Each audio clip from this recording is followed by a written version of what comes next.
Boa noite a todos e a todas.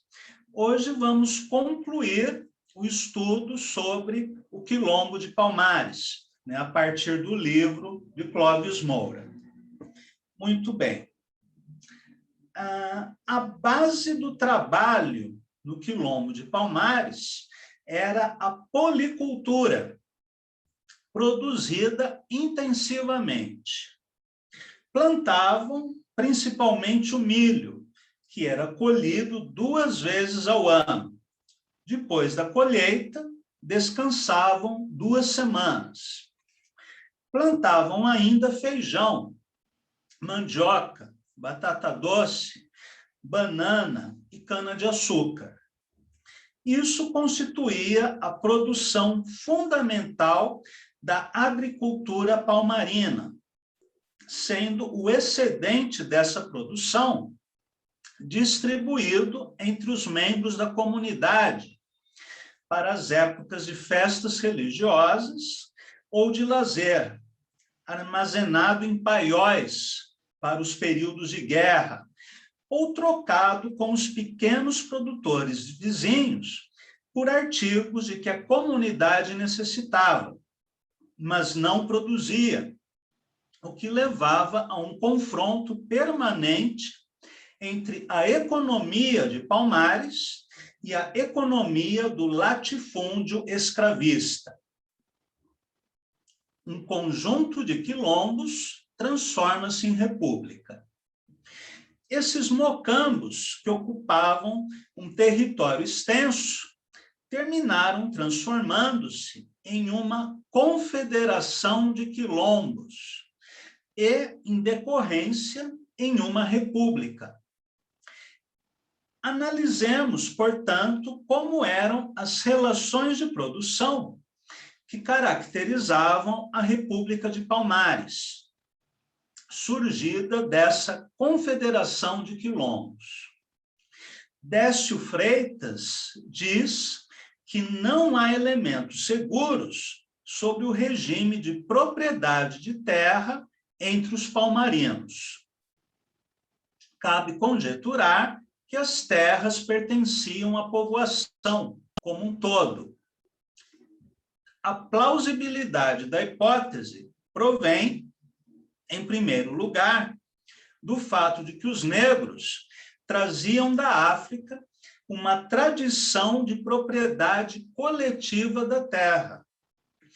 Em segundo lugar, uma vez que o esgotamento do solo, por razões de segurança, determinavam periodicamente a mudança de toda a povoação para outro sítio, não teria sentido a propriedade privada da terra, com todos os seus atributos, como compra, venda, sucessão, etc.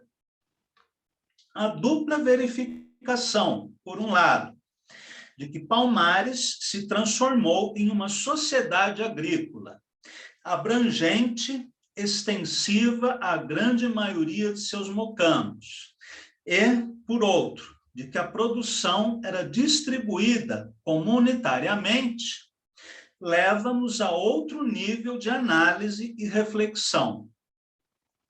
Quais modificações estruturais significativas no interior da República, ao passar de simples ajuntamento seminômade de um punhado de ex-escravos para uma república com território fixado pela necessidade de produção estável, capaz de alimentar a comunidade. Além da formação de um tipo de Estado e de governo, como veremos depois, foi necessária a formação de um dispositivo militar que resguardasse dos ataques externos a produção coletiva, a vida e a segurança de seus habitantes. Palmares militariza-se. Para acudir à segurança de um número tão considerável de habitantes, num território tão grande, os quilombolas necessitavam desenvolver uma estrutura e uma tática militares, organizar um exército para tal, estabelecer um sistema defensivo que assegurasse o sossego dos seus moradores. O exército aumentou consideravelmente. Iniciaram-se instruções militares e a construção de fortificações, paliçadas, fossos com estrepes, tudo isso visando a sua defesa. Esse exército era comandado pelo Ganga Muissa. Suas armas eram constituídas de arcos, flechas, lanças, facas produzidas pelo setor artesanal da República e de armas de fogo, tomadas das expedições punitivas, dos moradores vizinhos ou compradas daqueles grupos ou indivíduos com os quais os palmarinos mantinham relações de escambos.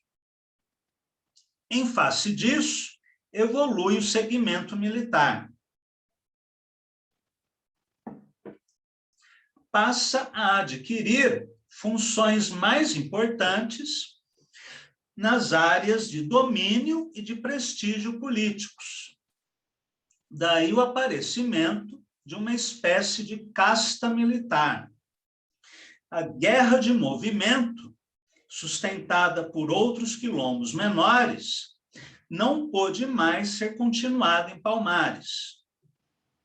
As guerrilhas foram transformadas em operações de envergadura e, depois de realizadas as operações militares, tinham um local fixo para voltar. O nomadismo palmarino era somente possível numa economia recoletora. O aparecimento de uma economia agrícola regular determinou, por seu turno, uma reformulação em todo o sistema de defesa da República, uma vez que não se tratava mais de grupos nômades, e sim de grupos que se fixaram em uma república, em um território estável, praticavam uma agricultura regular. Não havia mais sentido uma guerra de movimento, né? Uma guerra de guerrilhas, embora também fosse utilizada como complemento às ações militares de um exército do tipo regular, até onde podemos falar de um exército regular nascido no Quilombo de Palmares. Muito bem. À medida que as atividades agrícolas se desenvolviam, iam sendo transformadas as táticas e técnicas militares palmarinas, objetivando a defesa do patrimônio coletivo.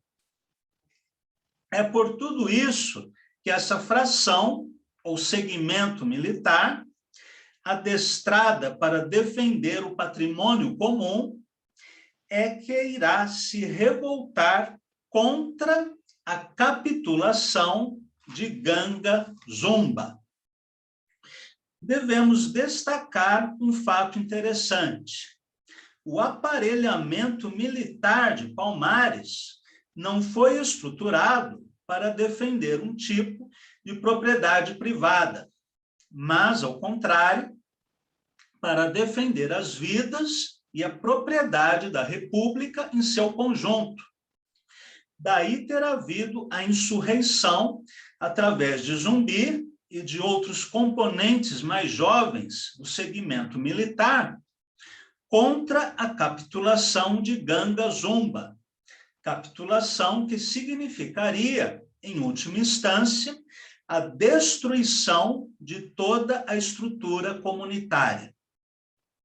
Nesse particular, o general Zumbi, ao se insurgir contra a ação capitulacionista de Ganga Zumba e de seus seguidores, estava representando os interesses e o consenso de toda a comunidade ameaçada de voltar ao status anterior de escravos. Na cabeça de Ganga Zumba, a resistência era insustentável. Eles não tinham condições de enfrentar os portugueses. Daí ele pensar na rendição do Quilombo e tentar negociar condições para essa rendição, que inevitavelmente levariam os negros de volta à situação de escravos. Daí a revolta de Zumbi e de outros generais jovens que raciocinaram, a meu ver corretamente, que essa capitulação era indefensável, que seria muito melhor morrer lutando pela sua liberdade do que negociar uma rendição para que eles voltassem a serem escravos.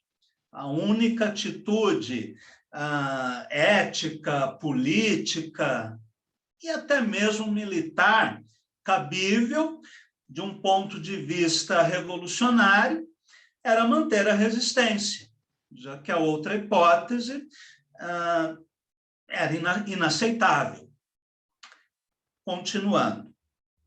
Direitos e costumes na República de Palmares.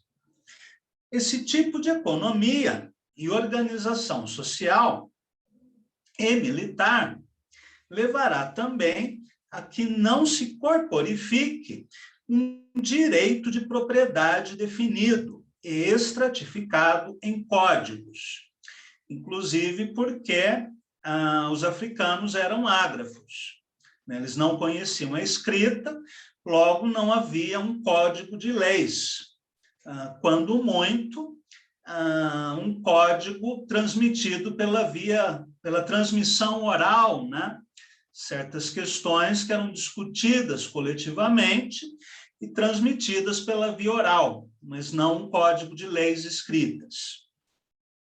Os crimes que eram punidos severamente, através de um tipo de direito consuetudinário, ou seja, um direito baseado em costumes, eram o adultério, o homicídio e o roubo individual.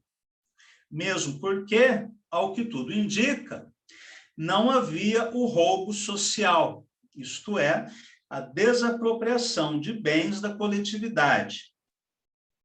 Como toda a propriedade era coletiva, o roubo individual era punido como se fosse uma lesão ao patrimônio de todos. Daí o seu rigor. A pena de morte era aplicada nos crimes de traição, como aconteceu com Ganga Zumba, quando Zumbi resolveu arriscar a última cartada numa batalha decisiva na capital da República, ao ter contra si alguns chefes militares, mandou passá-los pelas armas. Na parte de administração pública, podemos ver, no cimo da pirâmide de poder, o rei, que exercia poderes ilimitados. Em seguida, vinha o conselho, com representação dos chefes dos diversos quilombos ou cidades, os quais, por outro lado, conforme já dissemos, eram autônomos nos seus respectivos redutos. Então, essa confederação mantinha uma relativa autonomia para cada uma das cidades ou quilombos que fazia parte da União. A escolha do rei era eletiva, votada pelo Conselho. Daí que se fala em República de Palmares, embora houvesse um rei, mas esse rei era eleito. O problema da estratificação social interna devia ser muito complexo e seu dinamismo pouco esclarecido ainda. No caso da mobilidade vertical, ela poderia ser medida pela passagem de um membro de um estrato para outro, com novo status de prestígio, militar, religioso, governamental, etc. Ou de escravos que foram trazidos compulsoriamente dos engenhos para Palmares, e que, depois de trazerem outros para o quilombo, se integravam como homens livres na comunidade. No caso da mobilidade horizontal, não vertical, ou seja, não havia classes, esse dinamismo pode ser mensurado pela passagem de um membro de um quilombo para outro, como, por exemplo, jovens que se deslocavam de seus quilombos para o de Sucupira, a fim de receberem instrução militar, ou de Palmares para fora de suas fronteiras, através da fuga. Há duas coisas importantes aqui. A primeira, a propriedade coletiva da terra. A segunda, a inexistência de classes sociais. Então, podemos falar em um certo tipo de comunismo primitivo. Quanto aos jovens, não temos nenhuma informação de qualquer ritual de passagem ou cerimônia iniciática capaz de incorporá-los à vida adulta da comunidade. Não descartamos, contudo, a possibilidade de sua existência. E os ritos de passagem eram e são comuns em várias comunidades africanas, se não todas. O Cristiano Carvalho, um poeta angolano, que esteve em São Paulo há uns 15 anos, num evento que eu organizei na Casa das Rosas, de que o Abreu Pache também participou, ele contou que após a Revolução Angolana, nos anos 70, que livrou Angola do domínio colonial português, depois enfrentou a resistência contra-revolucionária da UNITA e, por fim, levou à construção de um regime socialista em Angola. Ele conta que logo nos primeiros anos da Revolução, os comunistas angolanos viam com muita desconfiança os rituais primitivos das aldeias. Por exemplo, havia uma cerimônia de iniciação em que o feiticeiro usava uma faquinha enferrujada para fazer um tipo de circuncisão nos meninos. Claro que muitos deles morriam de tétano.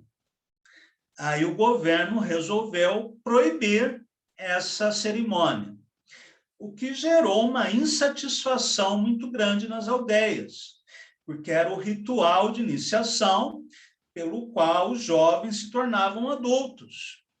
A não realização do ritual provocou, assim, um abalo muito grande nas aldeias, até que o governo resolveu convidar todos os feiticeiros a fazerem um curso rápido, numa faculdade de medicina em Luanda, em que eles aprenderam a utilizar o bisturi e anestesia.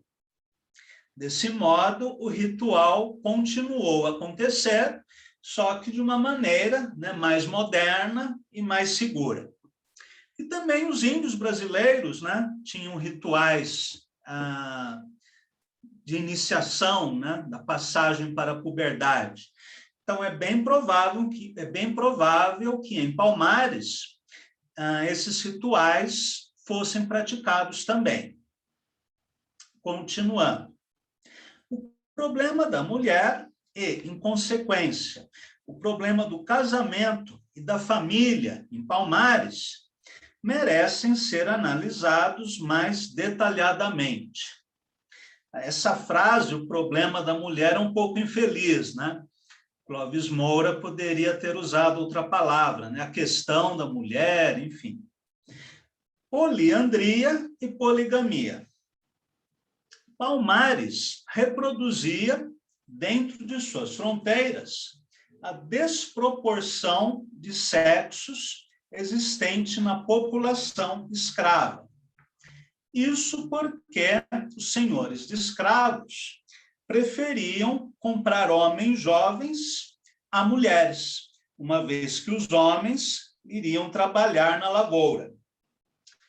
Por esse motivo, os traficantes selecionavam essa mercadoria humana de acordo com as preferências dos fazendeiros.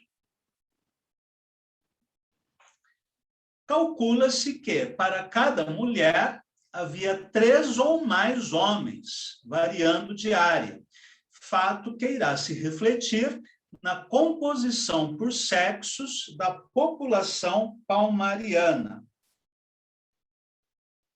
Por isso, se os palmarinos mantivessem em suas fronteiras o casamento monogâmico que os senhores impunham em suas fazendas, haveria um desequilíbrio na vida familiar, tão agudo que a desarticulação social seria inevitável.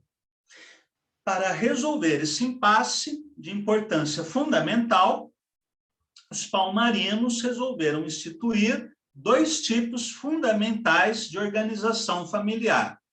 Um seria a poligamia, em que um homem tem várias mulheres,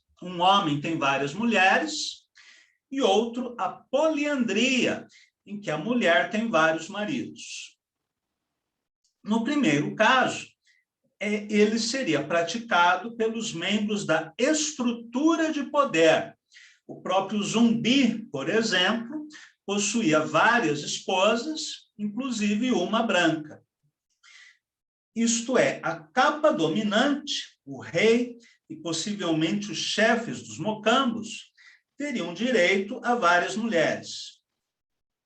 Um documento da época dizia que o apetite é a regra da sua eleição. O que não era verdade. Se isso acontecesse, haveria conflitos internos muito grandes. O rei Ganga Zumba tinha 3 mulheres, 2 negras e uma mulata. E Zumbi teve mais de uma, havendo a hipótese de que uma delas era branca. A instituição da poligamia, nessa capa dominante, é incontestável. Então, quanto mais poder alguém tivesse dentro do quilombo, mais mulheres ele poderia ter. Mas, em contrapartida, havia a família poliândrica.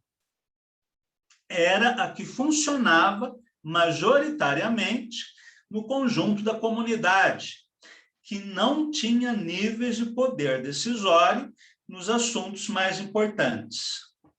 A poligamia, em todos os povos onde ela existia, sempre foi privilégio, isto é, mesmo sendo um direito para todos, somente aqueles que tinham condições materiais para usá-lo o exerciam. Podemos lembrar aqui, por exemplo, que na Sharia, na lei islâmica, um homem pode ter várias esposas.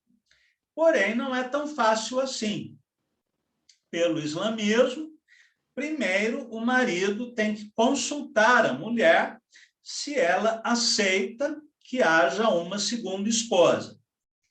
Depois, ele precisa consultar a família da primeira mulher para saber se a família concorda.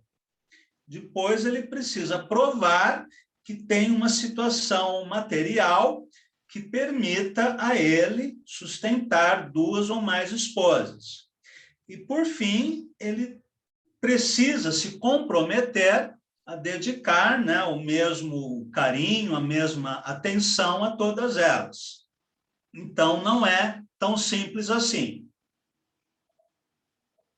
Agora, em sociedades como a do Quilombo de Palmares, em que havia um pequeno número de em que havia um pequeno número de mulheres e um grande número de homens, a monogamia seria impossível de ser praticada, inclusive porque logo haveria um crescimento populacional muito pequeno que dificultaria a sobrevivência econômica e a defesa militar do quilombo.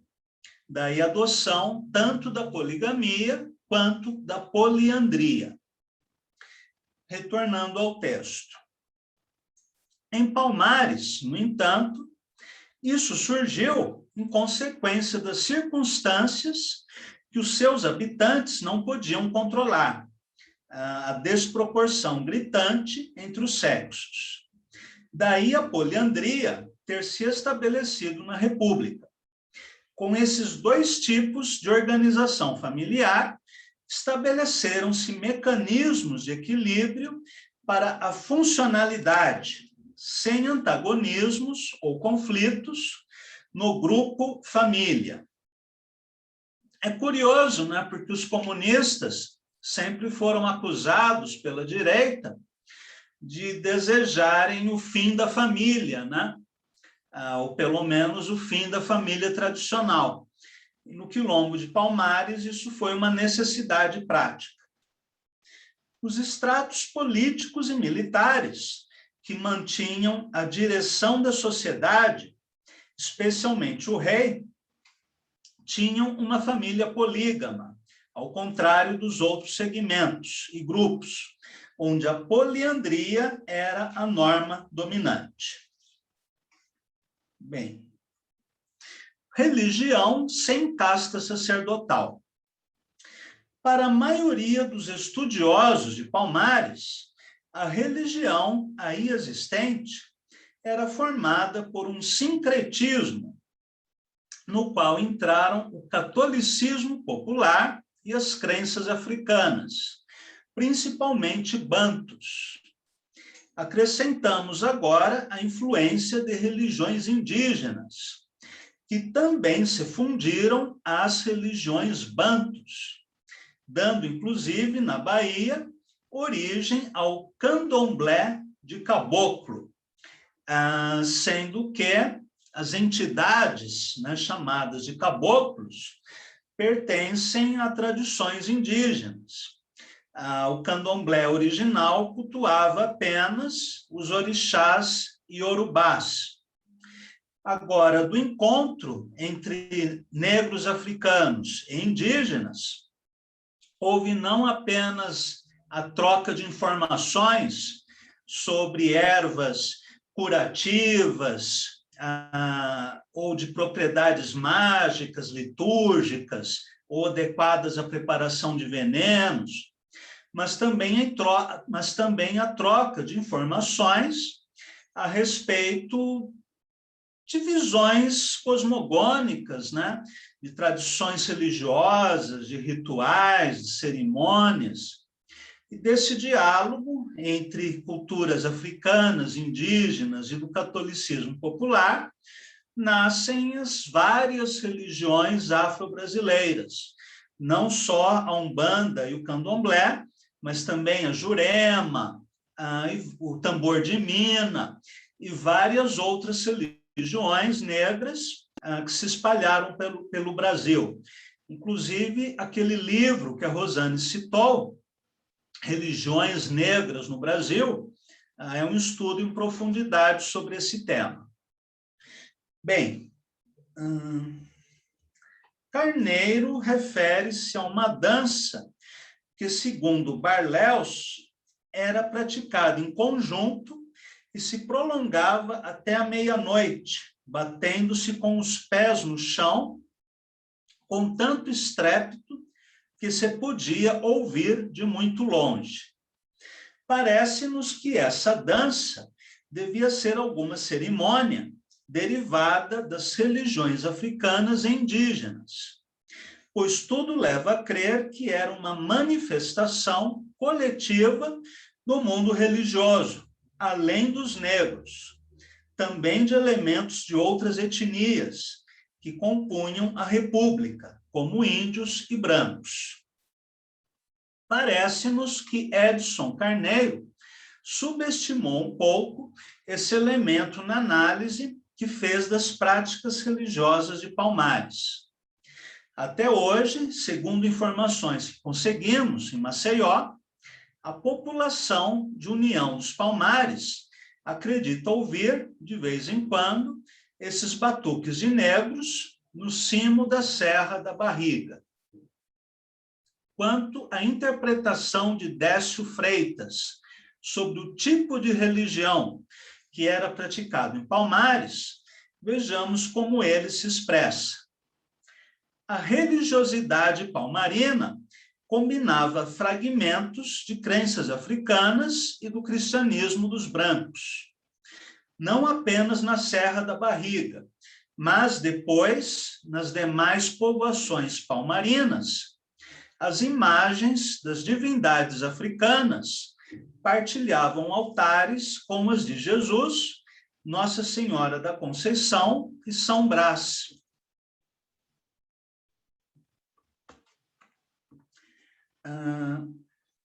Se bem que os documentos aludem seguidamente a sacerdotes palmarinos, nada dizem sobre a sua importância política e social.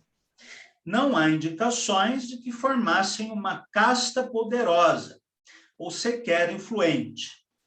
De resto, as rebeliões negras oferecem a singularidade de não assumirem nunca um cariz profético ou messiânico, ao contrário do que sucedeu sempre nas rebeliões dos livres pobres.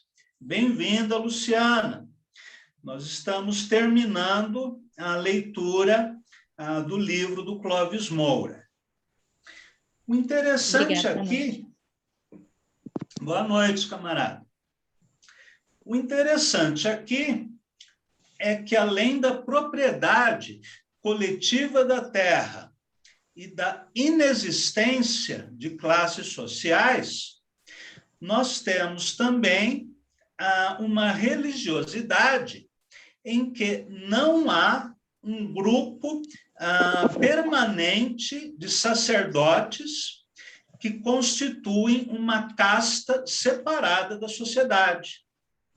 Naquele livro do Engels, A Origem da Família, da Propriedade Privada e do Estado, o Engels vai fazer todo um estudo, né, sobre como acontece a criação do Estado a partir da propriedade privada, do surgimento de classes sociais e de grupos religiosos separados na forma de um estamento próprio, também de um grupo militar separado. Luciana, por favor, desligue o áudio. Ou seja, num Estado, seja no período da Antiguidade Clássica, seja hoje, os religiosos e os militares são setores independentes, né, do resto da sociedade e muitas vezes privilegiados, né, sobretudo a alta oficialidade e a cúpula, seja da Igreja Católica, seja das igrejas evangélicas e outras religiões. No caso de Palmares, é bastante provável que todos os homens adultos fossem soldados e que os sacerdotes não constituíam um corpo fixo. Então, isso já dá um caráter diferente a esse tipo de república, que se aproxima muito de uma ideia de comunismo primitivo. Continuando. Achamos, por tudo isso, que a execução do sagrado era praticamente comunitária. Não havia um sacerdócio com rituais iniciáticos, uma carreira com diversos níveis hierárquicos que garantisse ao iniciado um monopólio do sagrado. O eventual prestígio adquirido durante o culto desaparecia depois de sua realização. O que se pode deduzir é que os atos religiosos em Palmares eram uma comunhão coletiva com o sobrenatural. Para finalizarmos, epílogo de sangue. Essa estrutura de economia igualitária e comunitária não podia continuar existindo no contexto do escravismo latifundiário da colônia.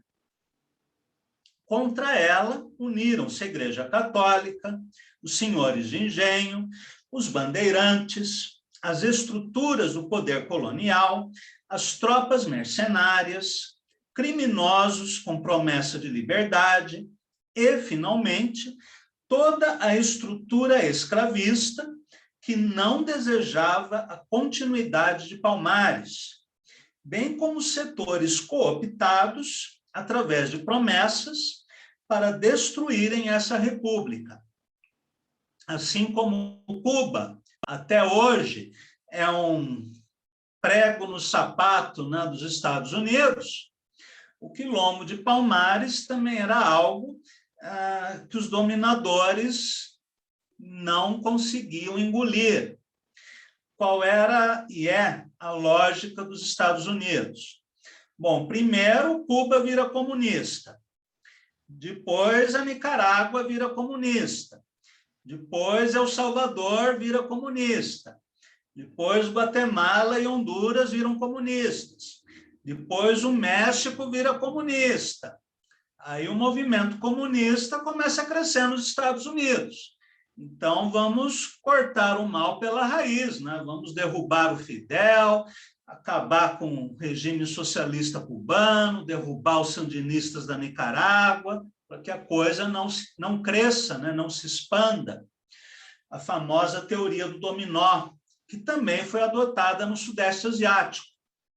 A revolução aconteceu no Vietnã, no Camboja, no Laos, de repente poderia se estender à Tailândia, à antiga Birmânia, né, que hoje se chama Mianmar, e de lá se espalhar para outras regiões da Ásia, né?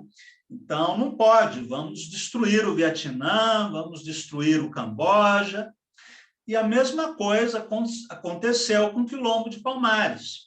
Ainda que ele ocupasse uma extensão de terra não muito grande, em comparação com o território brasileiro, mas a existência de Palmares era uma inspiração para todos os negros escravizados fazerem a mesma coisa. E se, de repente, acontecessem revoltas em Minas Gerais, São Paulo, Pernambuco, Fortaleza, Alagoas, e surgissem centenas de quilombos, e esses quilombos conseguissem se articular coletivamente, a formar um grande exército de libertação para enfrentar os portugueses, enfim, seria uma antecipação da Revolução Socialista em 4 séculos, né? Claro que naquela época não era possível, mas os portugueses temiam que essa revolta se espalhasse pelo Brasil.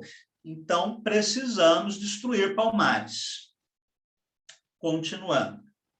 O que a levou a ser condenada e extinta foi sua estrutura comunitária, que se chocava com o sistema baseado no escravismo.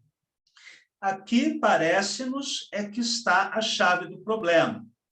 Palmares foi a negação, pelo exemplo de seu dinamismo econômico, político e social, da estrutura escravista colonialista. O seu exemplo era um desafio permanente e um incentivo às lutas contra o sistema colonial em seu conjunto.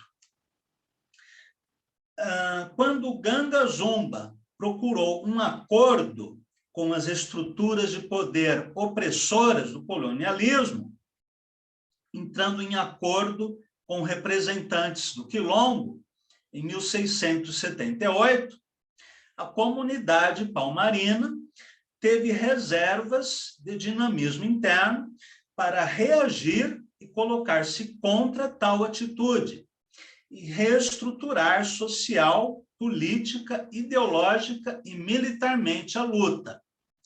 Isso porque, num acordo entre Ganga Zumba e os portugueses, o resultado inevitável era que os negros voltariam a ser escravos. Quanto a isso, não restava dúvida alguma. O que ele iria negociar? Não havia muito a ser negociado. Zumbi, por isso mesmo, não apareceu por acaso. Foi a síntese da capacidade de organização, de mobilização e de resistência da República. O seu herói símbolo, porque sintetizou na sua biografia a biografia de seu povo, pelo qual deu a vida. Assim, até hoje, os moradores de União dos Palmares ouvem, através da acústica do passado mítico, nas noites silenciosas, a dança dos negros que, a partir de 1630, ocuparam a Serra da Barriga. E, atualmente, ainda cantam, naquela região, o Alto dos Quilombos, que diz assim: folga negro, branco não vem cá, se vier, pau há de haver. Folga negro, branco não vem cá, se vier, o diabo há de haver. Aqui, o Clóvis Moura termina o capítulo sem apresentar uma estimativa do número de mortos do Quilombo de Palmares. Mas podemos pensar em algumas centenas ou milhares de mortos. E os que sobreviveram voltaram a ser escravos. Quilombo de Palmares foi, talvez, e ainda é, o maior exemplo de resistência popular no Brasil contra as classes dominantes, uma vez que os quilombolas enfrentaram as tropas portuguesas, as milícias, os colonos, os bandeirantes, durante quase um século. Nenhum movimento popular de resistência no Brasil durou tanto tempo. Além disso, eles colocaram em prática um modelo de sociedade alternativa, do ponto de vista de organização econômica, militar, de estrutura política, de organização familiar, de prática religiosa, de uma legislação que não era escrita. Enfim, eles criaram um Estado dentro de um Estado libertário dentro de um Estado opressor. E até hoje, na minha opinião, o Quilombo de Palmares é um dos principais marcos das lutas de libertação nacional no Brasil e talvez o maior exemplo para todos nós, junto com a guerrilha do Araguaia e outras lutas históricas do povo brasileiro.